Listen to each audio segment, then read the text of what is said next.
നമസ്കാരം സുഹൃത്തുക്കളെ, tips and ട്രിക്സിലേക്ക് ഏവർക്കും സ്വാഗതം. കേരള PSC ഇനി നടത്താനിരിക്കുന്ന +2 ആൻഡ് ഡിഗ്രി ലെവൽ എക്സാംസിന്റെ പ്രിലിംസ് എക്സാംസിന്റെ സിലബസ് ബേസ്ഡ് ക്ലാസ് ആണ്. അപ്പോൾ ഞാൻ എടുക്കാൻ പോകുന്നത് കമ്പ്യൂട്ടർ സയൻസ് ആണ്. കമ്പ്യൂട്ടർ സയൻസ് വിഭാഗത്തിൽ 3 വീഡിയോസിന് മുന്നേ അപ്ലോഡ് ചെയ്തിട്ടുണ്ട്. അത് കാണാത്തവരുണ്ടെങ്കിൽ ഈ വരുന്ന ഐ ബട്ടൺ ഒന്ന് ക്ലിക്ക് ചെയ്യുക. ഇന്ന് ഞാൻ എടുക്കാൻ പോകുന്ന ടോപ്പിക് മെമ്മറി ഡിവൈസസ് എന്ന ടോപ്പിക്കാണ്. നമുക്ക് ഡയറക്റ്റ് ക്ലാസ്സിലേക്ക് പോകാം. അപ്പോൾ മെമ്മറി ഡിവൈസസ്, എന്തിനാണ് മെമ്മറി ഡിവൈസസ് ഉപയോഗിക്കുന്നത്? മെമ്മറി ഡിവൈസസ് ഡേറ്റ സ്റ്റോർ ചെയ്യാൻ വേണ്ടിയിട്ട് ഉപയോഗിക്കുന്നു. അതായത് നമ്മൾ കമ്പ്യൂട്ടറിലേക്ക് ഇൻപുട്ട് ആയിട്ട് കൊടുക്കുന്ന ഡേറ്റ, അല്ലെങ്കിൽ നമ്മൾ കമ്പ്യൂട്ടറിൽ ഒരു ഡേറ്റ ഇൻപുട്ട് ആയിട്ട് കൊടുത്തു, എന്നിട്ട് അത് പ്രോസസ്സ് ചെയ്ത ശേഷം ഔട്ട്പുട്ട് ആയിട്ട് ആ ഡേറ്റ സ്റ്റോർ ചെയ്യുന്നു. അപ്പോൾ ഇൻപുട്ട് ആയിട്ട് കൊടുക്കുന്ന ഡേറ്റയും ഔട്ട്പുട്ട് ആയിട്ടുള്ള ഡേറ്റയും സ്റ്റോർ ചെയ്യാൻ വേണ്ടിയിട്ട് എന്ത് വേണം? കമ്പ്യൂട്ടറിന് മെമ്മറി വേണം. അപ്പൊ അതിന് വേണ്ടിയിട്ടാണ് മെമ്മറി ഡിവൈസസ് യൂസ് ചെയ്യുന്നത്. അപ്പോൾ മെമ്മറി ഡിവൈസസ് 2 ടൈപ്പ് ഉണ്ട്, അല്ലെങ്കിൽ മെമ്മറി 2 ടൈപ്പ് ഉണ്ട്. ഏതൊക്കെയാണ്? പ്രൈമറി മെമ്മറിയും സെക്കൻഡറി മെമ്മറിയും. അപ്പോൾ ഒരു കമ്പ്യൂട്ടർ സിസ്റ്റം എടുത്തു കഴിഞ്ഞാൽ മെമ്മറി എത്ര ടൈപ്പ് ഉണ്ട്? 2 ടൈപ്പ് ഉണ്ട്, പ്രൈമറി മെമ്മറിയും സെക്കൻഡറി മെമ്മറിയും. അപ്പൊ എന്താണ് പ്രൈമറി മെമ്മറി? നോക്കാം. എന്താണ് പ്രൈമറി മെമ്മറി? പ്രൈമറി മെമ്മറിയാണ് ഒരു കമ്പ്യൂട്ടർ സിസ്റ്റത്തിന്റെ മെയിൻ മെമ്മറി. എന്താണ്? Main memory is primary memory. അപ്പൊ പ്രൈമറി മെമ്മറിയാണ് മെയിൻ മെമ്മറി. പ്രൈമറി മെമ്മറി തന്നെ 2 ടൈപ്പ് ഉണ്ട്, റാമും റോമും. പ്രൈമറി മെമ്മറി എത്ര ടൈപ്പ് ഉണ്ട്? 2 ടൈപ്പ്, റാമും റോമും. അതിൽ ആദ്യം റാം നോക്കാം. റാമിന്റെ ഫുൾ ഫോം എന്താണ്? Random access memory. ഈ ഫുൾ ഫോം തന്നെ PSC ചോദിച്ചിട്ടുണ്ട്, ബേസിക് ആയിട്ട് അറിഞ്ഞിരിക്കുക. റാൻഡം ആക്സസ് മെമ്മറി എന്നതാണ് റാമിന്റെ ഫുൾ ഫോം. അപ്പോ റാം എന്ന് പറയുന്നത് memory which is usually termed as main memory of the system. അപ്പൊ സിസ്റ്റത്തിന്റെ മെയിൻ മെമ്മറി ഏതാണ് എന്ന് ചോദിച്ചാൽ സ്പെസിഫിക് ആയിട്ട് പറയേണ്ടത് റാം എന്നതാണ്. റാം എന്ന് പറയുന്നത് ഒരു വോളറ്റൈൽ മെമ്മറിയാണ്. PSC ഇടയ്ക്കിടയ്ക്ക് ചോദിക്കാനുള്ള ചോദ്യമാണ്. താഴെ തന്നിരിക്കുന്നതിൽ വോളറ്റൈൽ മെമ്മറി ഏത്? റാം ആണോ റോം ആണോ? റാം ആണ്. കാരണം നമ്മളിപ്പം പവർ ഓഫ് ചെയ്ത് കഴിഞ്ഞാൽ, അല്ലെങ്കിൽ ഇപ്പോ പവർ കട്ട് വന്നു എന്ന് വിചാരിക്കും, നമ്മളിപ്പോ ചെയ്തുകൊണ്ടിരിക്കുകയാണ്, പെട്ടെന്ന് പവർ കട്ട് വന്നു, സിസ്റ്റം ഓഫ് ആയി പോയി. എന്നാൽ നമ്മൾ ചെയ്തുകൊണ്ടിരിക്കുന്ന ഡേറ്റ സേവ് ചെയ്തില്ല എന്നുണ്ടെങ്കിൽ ആ ഡേറ്റ എന്തായിപ്പോവും? നഷ്ടപ്പെടും. അപ്പൊ അങ്ങനെ സിസ്റ്റം ഓഫ് ചെയ്ത് കഴിഞ്ഞാൽ നഷ്ടമാകുന്ന മെമ്മറിയാണ് വോളറ്റൈൽ മെമ്മറി എന്ന് പറയുന്നത്. അപ്പൊ റാം ഒരു വോളറ്റൈൽ മെമ്മറി ആണ്. ഇനി ടെമ്പററി മെമ്മറിയാണ്. ഇപ്പോൾ വോളറ്റൈൽ ആയതുകൊണ്ട് നഷ്ടപ്പെടുക, അതായത് സിസ്റ്റം ഓഫ് ചെയ്ത് കഴിഞ്ഞുകൊണ്ട് നഷ്ടപ്പെടുക. അപ്പൊ അതുകൊണ്ടാണ് അതിന് വോളറ്റൈൽ എന്ന് പറയുന്നത്. അതുകൊണ്ട് തന്നെ ടെമ്പററി മെമ്മറിയാണ്, പെർമനന്റ് അല്ല, ടെമ്പററി മെമ്മറിയാണ്. പിന്നെ റാം എവിടെയാണ് കാണപ്പെടുന്നത്? മദർ ബോർഡിനകത്താണ് കാണപ്പെടുന്നത്. റാം എവിടെയാണ് കാണപ്പെടുന്നത്? Inside the mother board. Ram തന്നെ 2 ടൈപ്പ് ഉണ്ട്, എസ് റാമും ഡി റാമും. റാം എത്ര ടൈപ്പ് ഉണ്ട്? 2 ടൈപ്പ് ഉണ്ട്, എസ് റാമും ഡി റാമും. സ്റ്റാറ്റിക് റാമും ഡൈനാമിക് റാമും. അപ്പോൾ ഈ സ്റ്റാറ്റിക് റാമും ഡൈനാമിക് റാമും തമ്മിലുള്ള വ്യത്യാസം എന്താണ്? സ്റ്റാറ്റിക് റാം എന്ന് പറയുന്നത് ഡൈനാമിക് റാമിനെ അപേക്ഷിച്ച് സ്പീഡ് കൂടുതലാണ്, അതായത് ഫാസ്റ്റർ ആണ്. Static RAM is S RAM is faster than D RAM. അതുപോലെ തന്നെ എക്സ്പെൻസീവും ആണ്. അപ്പൊ ഫാസ്റ്റ് ആണ്, പക്ഷെ എക്സ്പെൻസീവും ആണ്. ഓക്കെ. അപ്പൊ റാം എത്ര ടൈപ്പ് ഉണ്ട്? 2 ടൈപ്പ് ഉണ്ട്, S RAM D RAM. PSC previous ആയിട്ട് ചോദിച്ചൊരു ചോദ്യമാണ്. താഴെ തന്നിരിക്കുന്നതിൽ വോളറ്റൈൽ മെമ്മറി ഏതാണ്? ഓപ്ഷൻ A ആയിട്ട് കൊടുത്തിരുന്നത് S RAM. Okay. Option B ആയിട്ട് കൊടുത്തിരുന്നത് ഡി റാം. ഓപ്ഷൻ C ആയിട്ട് കൊടുത്തിരുന്നത് ബോത്ത് A ആൻഡ് B. ഇത് A, ഇത് B, ഇത് option C. Option D none of the above. അപ്പോൾ which of the following is volatile memory എന്ന് ചോദിച്ചാൽ ഏതാണ് ഉത്തരം? ബോത്ത് A ആൻഡ് B ആണ്. എസ് റാമും ഡി റാമും വോളറ്റൈൽ ആണ്, കാരണം 2 റാം അല്ലേ. അപ്പോൾ ബോത്ത് A ആൻഡ് B ആണ് അവിടെ ആൻസർ. ഓക്കെ. അപ്പോൾ നമ്മുടെ റാമിനെ പറ്റി ഇത്രയാണ് പഠിക്കാനുള്ളത്. ഇനി ഒരു പോയിന്റ് കൂടെ പഠിക്കുക, read and write memory. Read ചെയ്യാനും റൈറ്റ് ചെയ്യാനും പറ്റുന്ന മെമ്മറി ഏതാ? റാം ആണ്. ഇനി നമുക്ക് റോമിനെ പറ്റി നോക്കാം. അപ്പോൾ അടുത്ത് നോക്കാൻ പോകുന്ന മെമ്മറിയാണ് റോം. റോമിന്റെ ഫുൾ ഫോം എന്താ? Read only memory. ഇപ്പൊ റോം എന്ന് പറയുന്ന ഒരു പ്രൈമറി മെമ്മറിയാണ്, പെർമനന്റ് മെമ്മറിയാണ്, നോൺ വോളറ്റൈലും ആണ്. നോൺ വോളറ്റൈൽ എന്ന് പറയാൻ കാരണം എന്താണ്? റോമിൽ സൂക്ഷിച്ചിരിക്കുന്ന ഡേറ്റാസ് പവർ ഓഫ് ചെയ്താലും അവിടെ തന്നെ കാണും. അതുകൊണ്ടാണ് നോൺ വോളറ്റൈൽ എന്ന് പറയാൻ കാരണം. റോമിൽ സൂക്ഷിച്ചിരിക്കുന്ന പ്രോഗ്രാംസ് അറിയപ്പെടുന്ന പേരാണ് ഫേംവെയർ. റോമിൽ സൂക്ഷിച്ചിരിക്കുന്ന പ്രോഗ്രാംസ് അറിയപ്പെടുന്ന പേരെന്താണ്? ഫേംവെയർ എന്നാണ്. We can't change the data stored in ROM. Normally റോമിൽ സൂക്ഷിച്ചിരിക്കുന്ന ഡേറ്റ നമുക്ക് ചേഞ്ച് ചെയ്യാൻ പറ്റത്തില്ല, പക്ഷേ ചേഞ്ച് ചെയ്യാൻ പറ്റും. അങ്ങനെ ഡിഫറെന്റ് ടൈപ്പ് റോംസ് ഉണ്ട്. അതാണ് അടുത്ത പറയാൻ പോകുന്നത്. Types of ROM. എത്ര ടൈപ്പ് റോം ഉണ്ട്? 4 ടൈപ്പ് റോം ഉണ്ട്. അതിൽ ഒന്നാമതാണ് പി റോം. പി റോമിന്റെ full form programmable read only memory. എന്താണ്? Programmable. P for programmable. Programmable read only memory എന്നാണ് പി റോമിന്റെ full form. Load and store program once. ഒരു തവണ മാത്രമേ നമുക്ക് പ്രോഗ്രാംസ് ലോഡ് ചെയ്യാനും സ്റ്റോർ ചെയ്യാനും പറ്റത്തുള്ളൂ. അപ്പൊ അങ്ങനത്തെ റോമാണ് പി റോം. രണ്ടാമതാണ് E P Rome.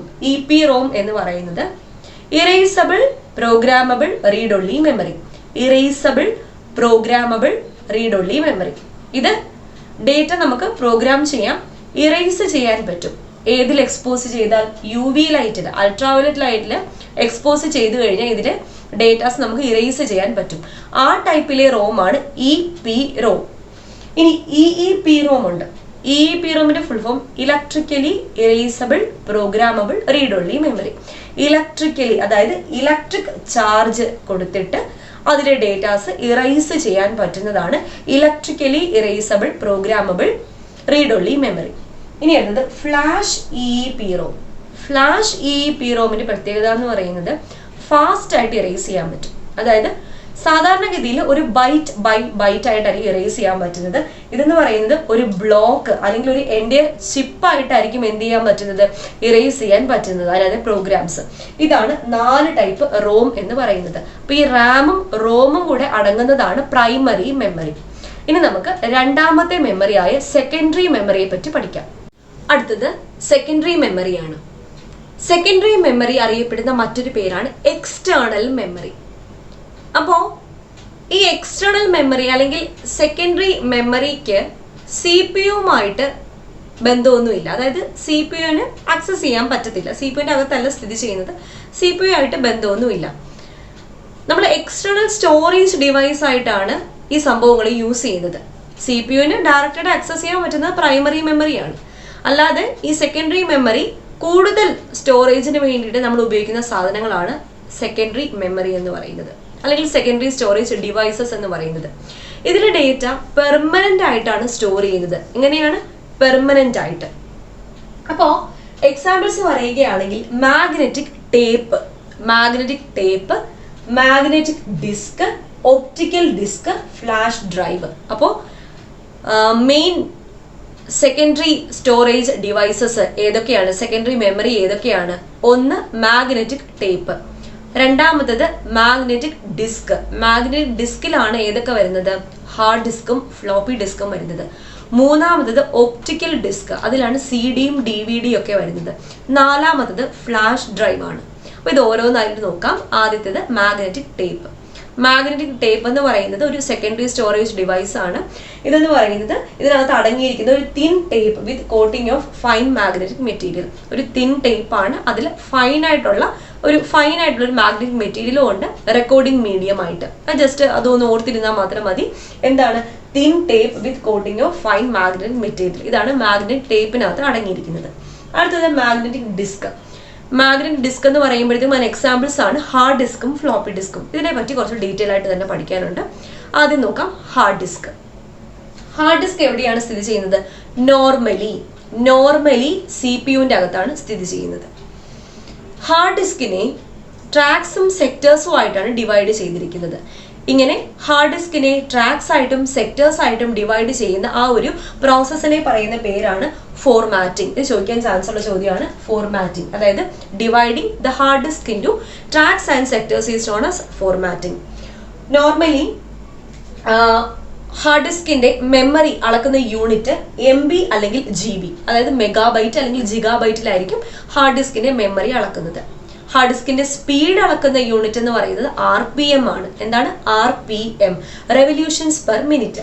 RPM speed, hard ഡിസ്കിന്റെ സ്പീഡ് അളക്കുന്നത് RPM, revolutions per minute.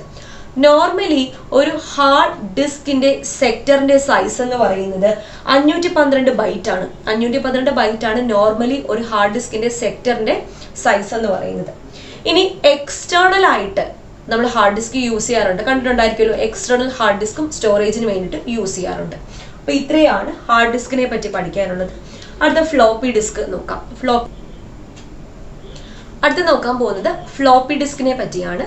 Floppy disk കണ്ടെത്തിയത് അല്ലെങ്കിൽ ഡെവലപ്പ് ചെയ്തത് ആരാണെന്ന് എപ്പോഴും ചോദിക്കാറുണ്ട്. അലൻ ഷുഗാർട്ട് ആണ്. ആരാണ്? അലൻ ഷുഗാർട്ട് ആണ് ഫ്ലോപ്പി ഡിസ്കിന്റെ ഉപജ്ഞാതാവ് അല്ലെങ്കിൽ ഡെവലപ്പ് ചെയ്തത്. നോർമലി ഒരു ഫ്ലോപ്പി ഡിസ്കിന്റെ സൈസ് എന്ന് പറയുന്നത് 3.5 ഇഞ്ചസ് ആണ്. 3.5 ഇഞ്ചസ്. ഈ 3.5 ഇഞ്ചസിലുള്ള ഫ്ലോപ്പി ഡിസ്ക് ഡെവലപ്പ് ചെയ്തത് സോണി എന്ന കമ്പനിയാണ്. സോണി. 8 ഇഞ്ചസ് ഉള്ള ഫ്ലോപ്പി ഡിസ്ക് ഡെവലപ്പ് ചെയ്തത് IBM ആണ്. അപ്പോൾ 8 ഇഞ്ചസ് ഉള്ള ഫ്ലോപ്പി ഡിസ്ക് ഡെവലപ്പ് ചെയ്തത് ആരാണ്? IBM ആണ്. ഇനി ഫ്ലോപ്പി ഡിസ്കിന്റെ മെമ്മറി, നോർമലി ഒരു ഫ്ലോപ്പി ഡിസ്കിന്റെ മെമ്മറി 1.44 MB ആണ്. എത്രയാണ്? 1.44 MB. ഫ്ലോപ്പി ഡിസ്കിൽ പൂശിയിരിക്കുന്ന ആ ലോഹം അയൺ ഓക്സൈഡ് ആണെന്നുള്ള കാര്യം കൂടി ഓർക്കുക. Iron oxide. ഇത്രയാണ് ഫ്ലോപ്പി ഡിസ്കിനെ പറ്റി പഠിക്കാനുള്ളത്. അപ്പൊ ഹാർഡ് ഡിസ്കും ഫ്ലോപ്പി ഡിസ്കും എന്താണ്? മാഗ്നറ്റിക് ഡിസ്കുകളാണ്. അടുത്ത മൂന്നാമത്തേതാണ് ഒപ്റ്റിക്കൽ ഡിസ്ക്. ഒപ്റ്റിക്കൽ ഡിസ്കിലാണ് എക്സാമ്പിൾ ആയിട്ട് CD-യും DVD-യും വരുന്നത്. CD നോക്കാം. CD-യെ പറ്റി. CD-യുടെ ഫുൾ ഫോം എന്താണ്? Compact disk. കോമ്പാക്ട് ഡിസ്ക് എന്നാണ് CD-യുടെ ഫുൾ ഫോം. അത് നോർമലി ഒരു CD-യുടെ മെമ്മറി എന്ന് പറയുന്നത് അല്ലെങ്കിൽ സൈസ് എന്ന് പറയുന്നത്, മെമ്മറി സ്റ്റോറേജ് കപ്പാസിറ്റി എന്ന് പറയുന്നത് 650 മുതൽ 750 MB ആണ്. 650 MB to 750 MB ആണ് ഒരു നോർമൽ ആയിട്ടൊരു CD-യുടെ സ്റ്റോറേജ് സൈസ്. പിന്നെ ഇതിന്റെ ഒരു CD എടുത്തു കഴിഞ്ഞാൽ ഡയമീറ്റർ അഥവാ വ്യാസം എന്ന് പറയുന്നത് 12 സെന്റിമീറ്റർ ആണ് ഒരു CD-യുടെ വ്യാസം അഥവാ ഡയമീറ്റർ. ഇനി CD-യിൽ ഉപയോഗിച്ചിരിക്കുന്ന ടെക്നോളജി ഏതാന്ന് ചോദിച്ചു കഴിഞ്ഞാൽ ലേസർ ആണ്. ഏതാണ്? Laser technology. ലേസറിന്റെ ഫുൾ ഫോം ചോദിക്കാം. എന്താണ്? Light amplification by stimulated emission of radiation. Light amplification by stimulated emission of radiation എന്നതാണ് ലേസറിന്റെ ഫുൾ ഫോം. ലേസർ കണ്ടെത്തിയത് ആരാണെന്ന് പലപ്പോഴും ചോദിച്ചിട്ടുണ്ട്. Theodore Maiman. തിയോഡർ മെയ്മാൻ ആണ് ലേസർ കണ്ടെത്തിയത്. ഓക്കെ ആണല്ലോ. അപ്പോൾ CD-യെ പറ്റി 650 മുതൽ 750 MB വരെയാണ് സ്റ്റോറേജ് കപ്പാസിറ്റി. 12 സെന്റിമീറ്റർ ആണ് അതിന്റെ വ്യാസം, ഡയമീറ്റർ. അതിൽ ഉപയോഗിച്ചിരിക്കുന്ന ടെക്നോളജി ലേസർ ആണ്. ലേസറിന്റെ full form light amplification by stimulated emission of radiation. Laser കണ്ടെത്തിയത് തിയോഡർ മെയ്മാൻ ആണ്. ഇനി DVD-യുടെ ഫുൾ ഫോം ചോദിച്ചിട്ടുണ്ട്. Digital versatile disc. Digital versatile disc എന്നതാണ് DVD-യുടെ ഫുൾ ഫോം. നോർമലി പറയുകയാണെങ്കിൽ ഡിജിറ്റൽ വീഡിയോ ഡിസ്ക് എന്നും പറയാറുണ്ട്. ഡിജിറ്റൽ വീഡിയോ ഡിസ്ക് എന്നും പറയാറുണ്ട്. കറക്റ്റ് ആയിട്ടുള്ള full form digital versatile disc തന്നെയാണ്. ഇതിന്റെ memory capacity, storage capacity 4.7 GB ആണ്. 4.7 GB ആണ് ഒരു DVD-യുടെ സ്റ്റോറേജ് കപ്പാസിറ്റി. ഇത്രയാണ് ഒപ്റ്റിക്കൽ ഡിസ്കിനെ പറ്റി പറയുന്നത്. ഇനി ബ്ലൂറേ ഉണ്ട്. ബ്ലൂറേയും ഒപ്റ്റിക്കൽ ഡിസ്ക് ആണെന്നുള്ള കാര്യം ഓർക്കുക. CD, DVD, ബ്ലൂറേ ഇത് മൂന്നും എന്താണ്? ഒപ്റ്റിക്കൽ ഡിസ്ക് ആണ്. അപ്പോൾ ബ്ലൂറേ എന്ന് പറയുന്നത് ഹൈ സ്റ്റോറേജ് ഒപ്റ്റിക്കൽ ഡിസ്ക് ആണ്. സൈസ് കൂടുതലാണ്, അതായത് മെമ്മറി സ്റ്റോറേജ് കപ്പാസിറ്റി കൂടുതലാണ് ബ്ലൂറേക്ക്. നോർമലി ഒരു സിംഗിൾ ലെയർ ബ്ലൂറേ എടുത്തു കഴിഞ്ഞാൽ അതിന്റെ സ്റ്റോറേജ് കപ്പാസിറ്റി എന്ന് പറയുന്നത് 25 GB ആണ്. 25 GB ആണ് single layer blue ray. Dual layer blue ray എടുത്തു കഴിഞ്ഞാൽ അത് 50 GB മാറുന്നതിന്റെ സ്റ്റോറേജ് കപ്പാസിറ്റി. അപ്പൊ ഇത്രയാണ് നമ്മുടെ സെക്കൻഡറി മെമ്മറിയിൽ വരുന്നത്. ഇനി ഫ്ലാഷ് ഡ്രൈവ്. ഫ്ലാഷ് ഡ്രൈവ് എന്ന് പറയുന്നത് നമ്മൾ എക്സ്റ്റേണൽ ആയിട്ട് യൂസ് ചെയ്യുന്ന പെൻ ഡ്രൈവ് ഉണ്ടല്ലോ, പെൻ ഡ്രൈവിനെയാണ് ഫ്ലാഷ് ഡ്രൈവ് എന്ന് പറയുന്നത്. ഇനി വേറൊരു മെമ്മറി ഉണ്ട്, ക്യാഷെ മെമ്മറി. ക്യാഷെ മെമ്മറി എന്ന് പറഞ്ഞാൽ ഫാസ്റ്റ് ആയിട്ടുള്ള മെമ്മറിയാണ്. കുറച്ച് പ്രോഗ്രാം സെഗ്മെന്റ്സ് CPU-ന് പെട്ടെന്ന് ആക്സസ് ചെയ്യാൻ വേണ്ടിയിട്ട് നമ്മൾ സ്റ്റോർ ചെയ്യുന്നത് ക്യാഷെ മെമ്മറിയിലായിരിക്കും. നമ്മളല്ല, CPU സ്റ്റോർ ചെയ്യുന്നത് ക്യാഷെ മെമ്മറിയിലായിരിക്കും. അതായത് പ്രോസസ്സിംഗ് സ്പീഡ് ഇൻക്രീസ് ചെയ്യുന്നത് ക്യാഷെ മെമ്മറിയാണ്. ഇനി CPU-നകത്ത് കാണപ്പെടുന്ന വേറൊരു മെമ്മറിയാണ് registers. Registers is faster than cache memory. ഇപ്പോൾ ഒരു എക്സാമിന് ചോദിച്ചതാണ്, താഴെ തന്നിരിക്കുന്നതിൽ ഏറ്റവും സ്പീഡുള്ള മെമ്മറി ഏത്? അതിൽ ഓപ്ഷനിൽ രജിസ്റ്റേഴ്സ് ഉണ്ടായിരുന്നു, ക്യാഷെ ഉണ്ടായിരുന്നു, പിന്നെ CD, DVD അങ്ങനെ 2-3 ഓപ്ഷൻ ഉണ്ടായിരുന്നു. അപ്പോൾ അതിൽ ആൻസർ ക്യാഷെ കാണുമ്പോൾ നമ്മൾ പെട്ടെന്ന് ക്യാഷയിലേക്ക് പോകും, പക്ഷെ അല്ല, രജിസ്റ്റേഴ്സ് ആണ്. രജിസ്റ്റേഴ്സ് ആണ് ഏറ്റവും ഫാസ്റ്റ് ആയിട്ടുള്ള മെമ്മറി. അപ്പോൾ രജിസ്റ്ററിന്റെ സ്പീഡ് ക്യാഷെ മെമ്മറിയുടെ സ്പീഡിൽ നിന്നും വളരെ കൂടുതലാണ്. ഓക്കെ, അത് ഓർക്കുക. Register is the fastest memory. അല്ലാതെ കാഷെ മെമ്മറിയാണ് ഓപ്ഷൻ, രജിസ്റ്റർ ഇല്ല എന്നുണ്ടെങ്കിൽ കാഷെ മെമ്മറി തന്നെയാണ് ഫാസ്റ്റസ്റ്റ് ആയിട്ടുള്ള മെമ്മറി. ഇനി നമ്മൾ നോക്കാൻ പോകുന്നത് യൂണിറ്റ്സ് ഓഫ് മെമ്മറി. മെമ്മറിയുടെ യൂണിറ്റ്സ് ആണ്. അപ്പോൾ സ്മോളസ്റ്റ് യൂണിറ്റ് ഓഫ് മെമ്മറി, മെമ്മറിയുടെ ഏറ്റവും ചെറിയ യൂണിറ്റ് എന്ന് പറയുന്നത് ബിറ്റ് ആണ്. മെമ്മറിയുടെ ഏറ്റവും ചെറിയ യൂണിറ്റ് ആണ് ബിറ്റ്. ബിറ്റ് എന്ന് പറഞ്ഞാൽ ബൈനറി ഡിജിറ്റ്, അതിന്റെ ഷോർട്ട് ഫോം ആണ് ബിറ്റ് എന്ന് പറയുന്നത്. അപ്പോൾ കമ്പ്യൂട്ടറിൽ ഡേറ്റാസ് സ്റ്റോർ ചെയ്യുന്നത് ബിറ്റിന്റെ രൂപത്തിലാണ്. ബിറ്റ് എന്ന് പറയുമ്പോൾ സീറോസും വൺസും, സീറോസിന്റെയും വൺസിന്റെയും രൂപത്തിൽ. ബിറ്റ്സുകൾ ചേർന്നാണ് ബൈറ്റ്. അപ്പോൾ computer memory of a computer is usually measured in byte. കമ്പ്യൂട്ടറിന്റെ മെമ്മറി പറയുകയാണെങ്കിൽ എത്ര ബൈറ്റ്സ് എന്നുള്ള രീതിയിലാണ് നമ്മൾ പറയുന്നത്. അപ്പോൾ ബിറ്റുകൾ ചേർന്നാണ് ബൈറ്റ് ഉണ്ടാവുന്നത്. എത്ര ബിറ്റുകൾ ചേർന്നാണ് ഒരു ബൈറ്റ് ആവുന്നത്? 8 ബിറ്റ്. 8 ബിറ്റാണ് ഒരു ബൈറ്റ്. 8ന്റെ പാതി 4 ബിറ്റ് ചേരുമ്പോൾ ഒരു നിബിൾ ആണ് ആവുന്നത്. അത് എപ്പോഴും ചോദിക്കാറുള്ള ചോദ്യമാണ്. 8 ബിറ്റ് ചേരുമ്പോൾ ഒരു ബൈറ്റ് ആകും, 4 ബിറ്റ് ചേരുമ്പോൾ ഒരു നിബിൾ ആണ് ആകുന്നത്. ഇനി ഒരു കിലോ ബൈറ്റ് എന്ന് പറയുന്നതോ 1024 ബൈറ്റ് ആണ്. സാധാരണ കിലോ എന്ന് പറയുമ്പോൾ 1000 10⁻³ ആണ്. പക്ഷെ കമ്പ്യൂട്ടറിന്റെ മെമ്മറിയുടെ കേസിൽ വരുമ്പോഴത്തേക്കും ഒരു കിലോ ബൈറ്റ് 1024 ബൈറ്റ് ആണ്. അതുപോലെ ഒരു മെഗാബൈറ്റ് എന്ന് പറയുന്ന 1024 കിലോ ബൈറ്റ് ആണ്. ഒരു ജിഗാബൈറ്റ് എന്ന് പറയുന്ന 1024 മെഗാബൈറ്റ് ആണ്. ഒരു ടെറാബൈറ്റ് എന്ന് പറയുന്ന 1024 ജിഗാബൈറ്റ് ആണ്. അതായത് kilo mega giga Terra, kilo mega giga Terra, അങ്ങനെ അങ്ങ് പഠിച്ചു വെക്കുക. ഇവിടെയാണെങ്കിലോ കിലോ എന്ന് പറയുമ്പോഴത്തേക്കും അത്രയും ബൈറ്റ്, മെഗാ എന്ന് പറയുമ്പോൾ അത്രയും kilobyte, 1024 kilobyte, giga എന്ന് പറയുമ്പോൾ 1024 മെഗാ ബൈറ്റ്, ടെറാബൈറ്റ് എന്ന് പറയുമ്പോൾ 1024 ജിഗാ ബൈറ്റ്. ഈ യൂണിറ്റ്സും കൂടെ പഠിച്ചു വെക്കുക. അപ്പൊ ഇത്രയാണ് മെമ്മറി ഡിവൈസസ് എന്ന ടോപ്പിക്കിൽ നമുക്ക് പഠിക്കാനുള്ളത്. കാഷെ മെമ്മറിയും രജിസ്റ്റേഴ്സും കൂടി ഓർത്തിരിക്കുക. ഫാസ്റ്റസ്റ്റ് രജിസ്റ്റേഴ്സ് ആണ്. അപ്പൊ ഇത്രയാകുമ്പോൾ നമ്മുടെ ആദ്യത്തെ ടോപ്പിക് കംപ്ലീറ്റ് ആയിട്ടുണ്ട്. എന്തെങ്കിലും ഡൗട്ട് ഉണ്ടെങ്കിൽ താഴെ കമന്റ് ചെയ്യുക. കൂടാതെ വീഡിയോ ഇഷ്ടപ്പെട്ടാൽ ആ ലൈക്ക് ബട്ടൺ ഒന്ന് ക്ലിക്ക് ചെയ്യുക. ആദ്യമായിട്ട് എന്റെ ചാനൽ ആരെങ്കിലും കാണുന്നുണ്ടെങ്കിൽ സബ്സ്ക്രൈബ് ചെയ്യുക. വീണ്ടും കാണാം. Thank you. ഇന്ത്യയിലെ നമ്പർ 1 ഓൺലൈൻ എഡ്യൂക്കേഷൻ പ്ലാറ്റ്ഫോമായ അൺഅക്കാഡമിയിൽ ഇനി വരാനിരിക്കുന്ന +2 ആൻഡ് ഡിഗ്രി ലെവൽ എക്സാമുകൾക്ക് വേണ്ടിയിട്ട് നല്ല അടിപൊളിയായിട്ടുള്ള ബാച്ച് കോഴ്സ് സ്റ്റാർട്ട് ചെയ്തിരിക്കുകയാണ്. അപ്പോൾ അൺഅക്കാഡമിയിലെ എല്ലാ കോഴ്സസും 10% ഡിസ്കൗണ്ടോടുകൂടി കിട്ടാൻ ടിപ്സ് ആൻഡ് ട്രിക്സ് എന്ന റെഫറൽ കോഡ് യൂസ് ചെയ്താൽ മതി. കൂടാതെ അൺഅക്കാഡമിയുടെ ഫ്രീ കണ്ടന്റ് ആക്സസ് ചെയ്യാനും നിങ്ങൾക്ക് ടിപ്സ് ആൻഡ് ട്രിക്സ് യൂസ് ചെയ്യാവുന്നതാണ്. അൺഅക്കാഡമിയിൽ ഇപ്പോൾ സ്റ്റാർട്ട് ചെയ്യുന്ന ബാച്ച് കോഴ്സിനെ പറ്റി പറയാം. 30 ദിവസത്തെ ഒരു ക്രാഷ് കോഴ്സ് മാർച്ച് 8-ാം തീയതി സ്റ്റാർട്ട് ചെയ്യുകയാണ്. 12th ലെവൽ എക്സാംസിന് വേണ്ടി മാത്രമുള്ള കോഴ്സാണ്. ദിശ ബാച്ച് 6 എന്നാണ് ഈ കോഴ്സിന്റെ പേര്. ഇതില് 11 എഡ്യൂക്കേറ്റേഴ്സ് 11 ഡിഫറെന്റ് സബ്ജക്ട്സ് ആണ് കൈകാര്യം ചെയ്യുന്നത്. അപ്പൊ ഈ കോഴ്സ് 10% ഡിസ്കൗണ്ടോടുകൂടി കിട്ടാൻ ഞങ്ങളുടെ കോഡായ ടിപ്സ് ആൻഡ് ട്രിക്സ് യൂസ് ചെയ്യുക. ഇനി ഡിഗ്രി ലെവൽ എക്സാമുകൾക്കാണ് നിങ്ങൾ പ്രിപ്പയർ ചെയ്യുന്നതെങ്കിൽ ദൗത്യം എന്ന 2ാമത്തെ ബാച്ച് മാർച്ച് 8-ന് സ്റ്റാർട്ട് ചെയ്യുകയാണ്. ഇതില് 10 എഡ്യൂക്കേറ്റേഴ്സ് ആണ് ക്ലാസ് എടുക്കുന്നത്. 75 ദിവസത്തെ കോഴ്സാണ്. അപ്പൊ നമ്മുടെ പ്രിയങ്കരനായ മൻസൂർ അലി സാർ ഇതിൽ ഹിസ്റ്ററി എടുക്കുന്നുണ്ട്. ഈ കോഴ്സ് 10% ഡിസ്കൗണ്ടോടുകൂടി കിട്ടാൻ ടിപ്സ് ആൻഡ് ട്രിക്സ് യൂസ് ചെയ്യുക. ഒരു പ്രാവശ്യം പ്ലസ് സബ്സ്ക്രിപ്ഷൻ എടുത്താൽ നിങ്ങൾക്ക് ഈ പറയുന്ന എല്ലാ കോഴ്സും 10% ഡിസ്കൗണ്ടോടുകൂടി കാണാൻ കഴിയുന്നതാണ്. ഓരോ കോഴ്സിനും സ്പെഷ്യലായിട്ട് പൈസ അടയ്ക്കേണ്ട ആവശ്യമില്ല. ഒറ്റ പ്രാവശ്യം മാത്രം സബ്സ്ക്രിപ്ഷൻ എടുത്താൽ മതിയായിരിക്കും.